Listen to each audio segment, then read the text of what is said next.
She banged on the door like she owned the place, her voice sharp enough to wake the whole street. "This kid is trespassing. Get him out now or I'll have the police drag him away." My son, just 17, froze by the window, his backpack still slung on one shoulder. He had been sitting on our porch, waiting for his friends, but Karen, the self-appointed HOA queen, decided he didn't belong there. Before I could even answer, she had her phone out, pacing the sidewalk and yelling into it. "Yes, officer, it's urgent. There's a suspicious male loitering at this address. Send units immediately." She turned, smirked at me, and said, "You people think you can break the rules, but not on my street." I stayed calm, though my fists tightened. What she didn't know was that my son wasn't waiting for trouble. He was waiting for guests, and not just any guests. 2 men who had served with me overseas, brothers in arms, Navy SEALs, who promised to drop by that evening. Karen thought she was summoning the law to humiliate a teenager, but she had no idea who was about to step onto that driveway. Her fake confidence grew when red and blue lights finally flickered at the end of the street. She grinned, as if victory was already hers. My son's face fell, his voice small. "Dad, they think I did something wrong?" My jaw tightened, because I knew exactly how this game worked. Karen thrived on false reports, twisting rules to make herself look powerful. But this time, she picked the wrong family. I whispered to my boy, "Stand tall. Tonight, the truth will walk right through that gate." Karen's laugh came out shaky, though she tried to cover it. "Real rules, please. I am the rules here." She shoved the fake HOA notice into the officer's hands like proof of her authority. "This family doesn't belong. I have told you all before. They're disturbing the peace, letting their kid hang around like some street rat." The taller SEAL tilted his head, studying the paper. His jaw flexed, then he handed it back without a word. But his eyes met mine, and I knew. He'd seen enough forged documents overseas to spot a fake in seconds. Karen thought she was running the show, but the real play was about to unfold. One officer shifted uncomfortably. "Ma'am, this doesn't look official. Do you have documentation from the city?" Karen snapped. "Are you blind? It's HOA authority, higher than city code in this neighborhood." She barked the words, desperate to keep control, but her voice betrayed her. My son finally spoke up, stronger this time. "Dad, should I show them?" Karen spun on him. "Show them what? Your little graffiti stash? Maybe your vape pens?" She smirked, but her smirk didn't last long because my boy pulled out his phone and tapped the screen. The porch light caught the video just right. Footage from our own security cameras, recorded in perfect clarity. There she was, Karen, slipping a bogus violation notice under our door just 2 nights ago. There she was dragging trash cans into our yard to make us look like rule breakers. And there she was yelling threats at my son when he refused to move from his own porch. The officers leaned closer, faces tightening. Karen lunged forward, trying to snatch the phone, but the shorter SEAL stepped between them with one smooth motion.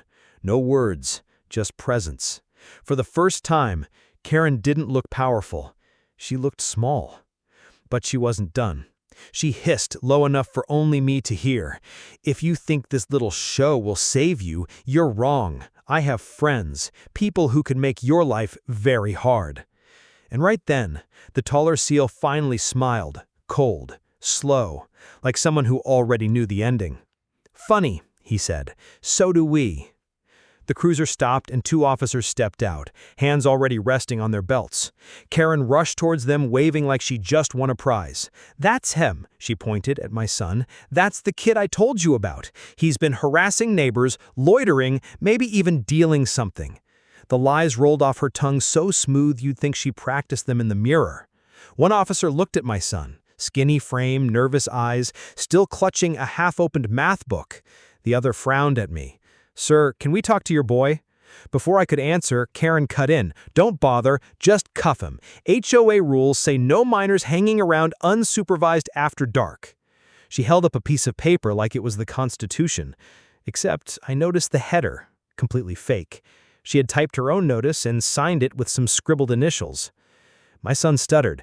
"I didn't do anything. I was just waiting for—" But before he could finish, the sound of boots hitting concrete cut the air, heavy, steady, confident.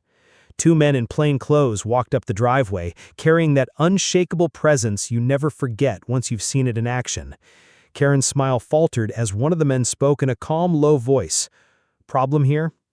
The officers glanced at the newcomers, then back at me. I saw it in their eyes. They didn't know who these men were, but they felt it. The quiet authority. The kind of weight that doesn't need a badge to be respected. My son's face lit up as he whispered, "Dad, they're here."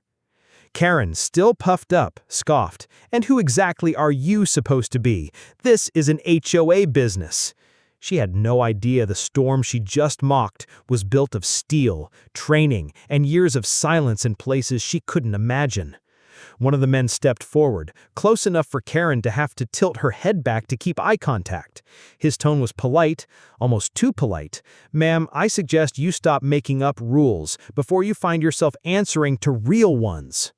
And that's when Karen's voice cracked for the first time. The silence after his words was sharp enough to cut. Karen blinked, trying to hold her ground, but her eyes darted nervously between the officers and the two men at my side. "You're bluffing," she snapped, though her voice trembled. "This family doesn't have anyone important. They're nobodies." The taller SEAL reached into his jacket, not fast, not threatening, just deliberate, and pulled out a small leather wallet. He flipped it open, and the gold badge inside caught the flashing lights from the cruiser. The officers stiffened. Karen's mouth opened, but no sound came out. "That's right," he said evenly. "Federal." His voice never rose, but the weight behind it was louder than any shout. "And I just watched you try to impersonate authority, harass a minor, and submit false reports to law enforcement." The shorter SEAL stepped closer, locking eyes with the officers. "You know what that's called. Criminal impersonation. Felony charge." He didn't have to raise his tone. The law itself carried the punch. Karen stumbled back a step, suddenly defensive. "This is a misunderstanding. I was just protecting the neighborhood. They twist everything I do." She jabbed a finger at us, desperate now. "You can't believe them over me. I run this street." The officer holding the fake notice glanced at his partner, then tore it clean in half. "Ma'am," he said carefully, "looks to me like you're the only one breaking rules tonight." Karen's face went pale, then red. She spun on her heel and tried storming toward her car. "I don't have to stand here and be humiliated. I'll have my lawyer on the phone before sunrise." But before she could touch the handle, the taller SEAL's calm voice followed her like a shadow. "You might want to save that call for bail." And the way Karen froze in place told me she finally understood. Her little kingdom had just collapsed. Her hands hovered over the car door, shaking just enough for everyone to notice. She forced a laugh, high-pitched and hollow. "Bail? For what? You can't arrest me. I haven't done anything wrong." But her voice cracked on the last word, and the officers were already stepping closer. The shorter cop unclipped his cuffs, speaking firmly. "Ma'am, you're being detained for filing a false police report and harassment. You have the right to remain silent." Karen whipped around, her face twisted with panic. "No, you don't understand. This isn't fair. They don't belong here. I'm protecting my neighborhood." She eyes-datzed the other houses, searching for backup, but porch lights were clicking on up and down the street, neighbors peeking out, phones raised, recording every second. My son whispered, almost in disbelief, "Dad, everyone's watching." And he was right. For once, the spotlight wasn't on him as the problem. It was all on her. Karen tried one last trick, pressing her palms together in mock desperation.